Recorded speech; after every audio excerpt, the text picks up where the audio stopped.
আসসালামু আলাইকুম। মাশাল্লাহ, আমার প্রজেক্টের কাজ মোটামুটি কমপ্লিট। তো রোজাও যেহেতু প্রায় শেষের দিকে, দু একদিনের মধ্যে ঈদ হয়ে যাবে।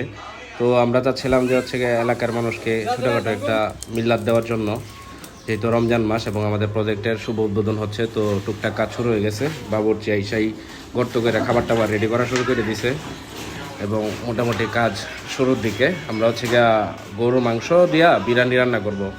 হচ্ছে গিয়ে ইফতারে এলাকার কিছু বাচ্চা টাচ্চা এবং মুরব্বীদের নিয়ে আমরা ইফতার করার চিন্তা ভাবনা করতেছি। তো সেই জন্য গরুর মাংস ঢাইলা দেওয়া হয়েছে তেলের মধ্যে, গরম তেলের মধ্যে। তেল আমরা আগে দিয়ে দিয়েছিলাম, তারপর নাড়াচাড়া করতে হয়। তো বাবুর্চিরে বললাম আমি একটু আমারই দেন, আমি একটু নাড়াচাড়া করি। যদিও আমার পূর্ব কোনো এক্সপিরিয়েন্স নাই, নতুন, তারপরও আমি মোটামুটি আলহামদুলিল্লাহ ভালো পারতেছিলাম। তো আমি নাড়াচাড়া করতেছিলাম।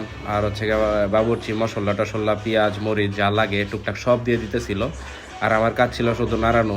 এক পাতিলে হচ্ছে আমরা গরম পানি বসাই দিয়েছিলাম, আর এক পাতিলে হচ্ছে বিরিয়ানিটা আমরা এই মাংসগুলা সিদ্ধ করতেছিলাম, কষানো যেটাকে বলে আর কি, কষাইতেছিলাম। তো মাশাল্লাহ আমাদের রান্না বান্না মোটামুটি প্রায় শেষের দিকে। তো হচ্ছে আমরা মাংসটাকে সিদ্ধ করে নিয়ে ভালোভাবে সিদ্ধ করে নিতেছিলাম। এটা হচ্ছে আমাদের অবস্থা দেখেন, পেঁয়াজ কুচি করে এবং মরিচ দিয়ে দিয়ে আমরা মাংসর সাথে দিয়ে সিদ্ধ করে নিয়েছিলাম। রান্না করাটাও কোনো সহজ বিষয় না, এটাও যে কষ্টের বিষয় সেটা আমি আসলে উপলব্ধি করতে পারছি। গরম ছিল, তীব্র পরিমাণ গরম, সেই সাথে আগুনের যে তাপ সেটা আমি ফিল করতেছিলাম।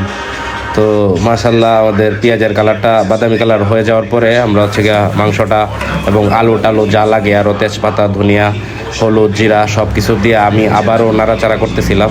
যেহেতু নাড়াচাড়ার দায়িত্বটা আমার দিকে, আমি হচ্ছে গিয়ে নাড়াচাড়া করতেছিলাম। এই কাজটাই আমি পারি রান্নার মধ্যে। আবার মনে করেন না যে আমি সব রান্নাই পারি সবাই, আমি টুকটাক রান্নার মধ্যে নাড়াচাড়াটাই করতে পারি।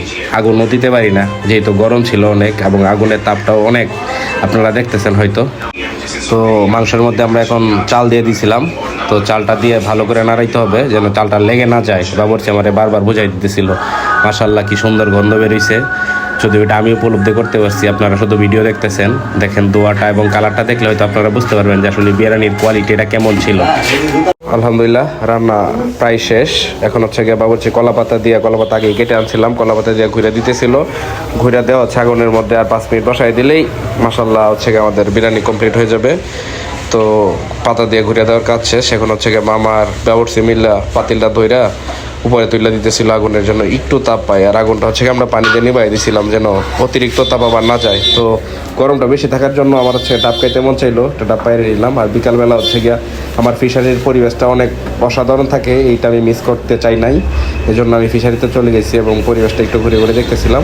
তারপর হচ্ছে গিয়া সবাই মিলে ইফতার টিফতার করে কাজ শেষ করলাম। সবাই দোয়া করবেন আমার জন্য। আসসালামু আলাইকুম।